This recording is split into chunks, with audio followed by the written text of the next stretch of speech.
ផ្នែកទី3យើងបើកហើយអាចបិទអត់កាពីតូផ្នែកទី3យើងបើកហើយអត់អាចបិទទេប៉ុន្តែវាមានអត្រាខ្ពស់ណាស់ក្នុងការប្លុកនេះគឺដោយសារអី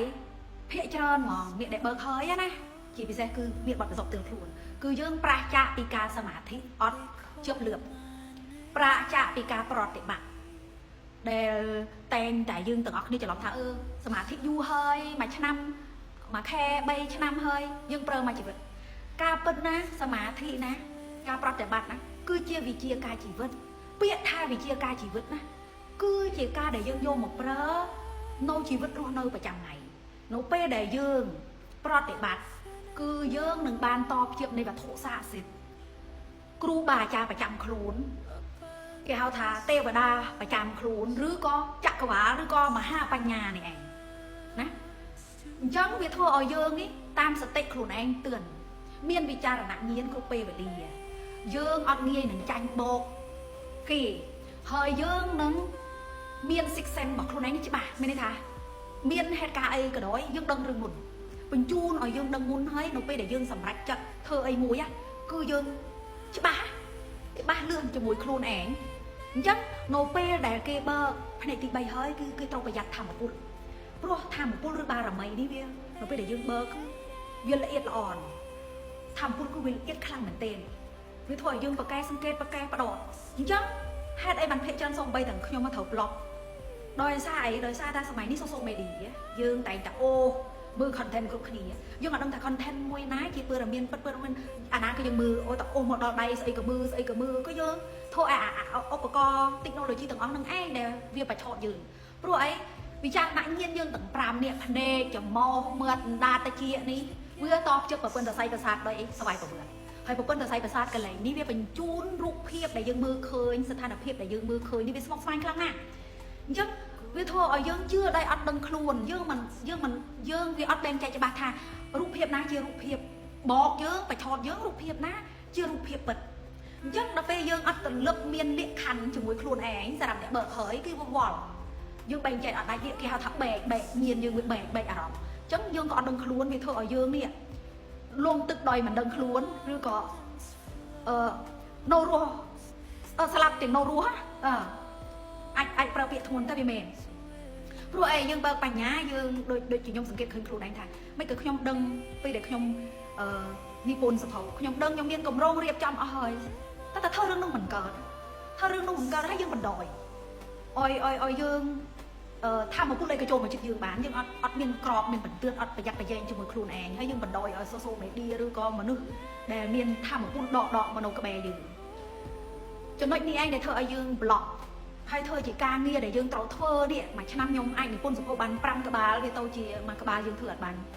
យើងអត់អាចធ្វើរឿងធំនៃលទ្ធផលជីវិតយើងបានអញ្ចឹងមានន័យថាអ្នកដែល block នេះណាអ្នកដែល block បើកឲ្យ block ណាវាប្រៀបដូចយើងមានកំភ្លើងបាញ់ហើយតែយើងអត់បាញ់វាយើងអត់ប្រើវាអញ្ចឹងវាគ្រិននោះវាគ្រិនបើជាងនេះអត់បើកมันបានទាំងកំភ្លើងនោះមកទុកក្បែរខ្លួនផងអញ្ចឹងណាអញ្ចឹងនៅពេលនេះដែល block យើងដឹងខ្លួនលឿនយើងចាប់ផ្ដើមមកប្រើវាវិញតែអ្នកដែលមិនទាន់បើកគឺប្រើពេលវេលាយូរហើយអ្វីដែលសំខាន់ហេតុអីបានមនុស្សបច្ចុប្បន្ននេះមិនងាយបើកភ្នែកទី3ឡើយព្រោះដោយសារអីដោយសារតាយើងជឿនេះវិចារណញ្ញាណយើងទាំង5នេះជឿរឿងងប់ងល់ដោយអត់មានហេតុផលយើងតែងតែជឿអីយើងអត់ដែលបានត្រេះនេះពិចារណាលងចាំពាក្យពុទ្ធដីការបស់ព្រះសម្មាសម្ពុទ្ធដែលចុះក្នុងបញ្ជីបតៃបៃដកណាគឺបានមានពុទ្ធដីកាថាមុននឹងឲ្យយើងជឿអីណានិយាយអីក៏ដោយមិនថាពុកម្ដាយយើងមិនថាមនុស្សជិតស្និទ្ធយើងគ្រូបាអាចារ្យយើងឬក៏ខ្ញុំក៏ដោយមុននឹងជឿអីឲ្យយើងស្រេះរិះពិចារណាតែភាគច្រើនហ្មងកូនខ្មែរយើងចូលចិត្តជឿអីក៏ខ្ញុំខ្លួនឯងចូលចិត្តជឿអីក៏ជឿដែលអត់មានហេតុផលជឿអីជឿអត់បានត្រេះរិះស្រាវជ្រាវពិចារណាទេអញ្ចឹងចំណុចនេះឯងដែលធ្វើឲ្យយើងជឿអាបិយជំនឿជឿរឿងដែលជឿងប់ងល់វាធ្វើឲ្យចិត្តយើងខ្សោយដល់អត់ដឹងខ្លួនដល់ពេលខ្សោយយូរទៅយើងខ្លាចឃើញទេយើងធ្វើអីតិចក៏ខ្លាចយើងធ្វើអីតិចក៏ខ្លាចអញ្ចឹងនៅពេលដែលយើងខ្លាចណាសម្បត្តិទី6ឬផ្នែកទី3របស់យើងណាវាអត់មានសមត្ថភាពហើយយើងក៏អត់បានតាំងចិត្តនឹងរៀនរឿងនេះដោយត្រង់អញ្ចឹងវាអត់កតុនឲ្យបើកបានទេអញ្ចឹងមិនថារឿងនេះណាមិនថាជាប្តីប្រពន្ធខ្លួនឯងថាជាគ្រូប្រពន្ធឬក៏ឪពុកម្ដាយយើងបើកផ្នែកទី3បានតែបើយើងម្នាក់ជាកូនឬក៏ប្តីប្រពន្ធយើងអត់ប្រតិបត្តិទេណា គឺមិនថាយើងជាមនុស្សមានបុណ្យឬមាននរណាទេមានន័យថាអ្នកណាដែលប្រតិបត្តិនៅនោះនេះបានចំណុចនេះឯងណាខ្ញុំបរៀនតាំងពីកូនខ្ញុំនិស្សិតធ្វើការមួយខ្ញុំទាំងអស់គ្រប់គ្នាគឺត្រូវតែបើកផ្នែកទី3នេះព្រោះផ្នែកទី3នេះសំខាន់ប៉ុណ្ណាដឹងអត់ផ្នែកទី3នេះណាគឺជាបញ្ញាមួយដែលយើងមិនចាំបាច់ទន្ទិញនឹងអានដូចយើងនៅសាលាហេតុអីបានយើងសង្កលមើលបើយើងមិនបើកផ្នែកទី3ហេតុអីបានយើងរៀនអីក៏ងាយចាំរៀនអីក៏ងាយចេះនេះឯងដែលញៀនយើងអត់បើកសម្បត្តិទី6យើងអត់បើកអញ្ចឹងឡកវិធីដែលធ្វើឲ្យយើងលាងចិត្តយើងឲ្យស្អាតមកត្រឡប់មកវិញលាងភ្នែកសម្បត្តិទី6យើងត្រឡប់មកវិញឲ្យមានចិត្តបរិសុទ្ធត្រឡប់មកវិញឲ្យយើងមកវឹកសមាធិហើយនឹងរឿងរាងកាយក៏សំខាន់ការញ៉ាំអាហារនេះការញ៉ាំអាហារគឺយើងអាចដូចខ្ញុំអញ្ចឹងខ្ញុំញ៉ាំបួសជាង10ឆ្នាំហើយអញ្ចឹងណាបួសបែបម៉ាំសាវ៉ាឡាតអត់ញ៉ាំសាច់ការវឹកហាត់ចិត្តខ្លួនឯងហ្នឹងកុំឲ្យមានទោសៈមោហៈនឹងឡើងខ្ពស់នេះអញ្ចឹង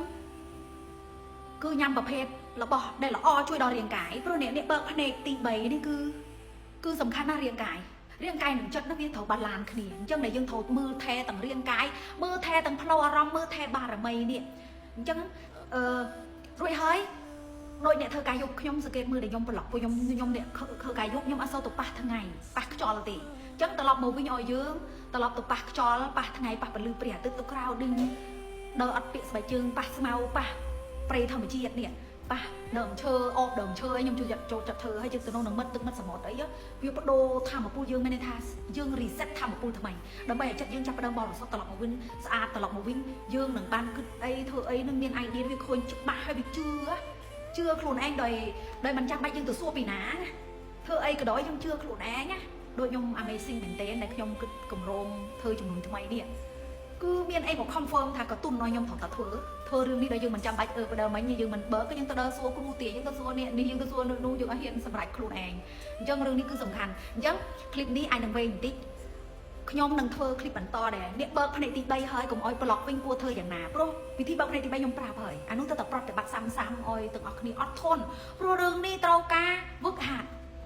មានតែយើងតាំងចិត្តវឹកហាត់ព្រោះជីវិតយើងត្រូវតែមានគោលដៅ6ផ្លូវនេះរឿងមួយផ្លូវដែលសំខាន់ដែលកូនក្មេងយើងអត់អុយចំណាប់អារម្មណ៍អុយបដោតណាគឺរឿងញៀននេះឯងអត់ដែលមានអ្នកណារៀនរឿងញៀនតែយើងរស់នៅប្រើញៀន 80% ហើយមានតែយើងទេដែលជួយខ្លួនយើងអត់មានអ្នកណាជួយយើងបានទេអូខេ I love you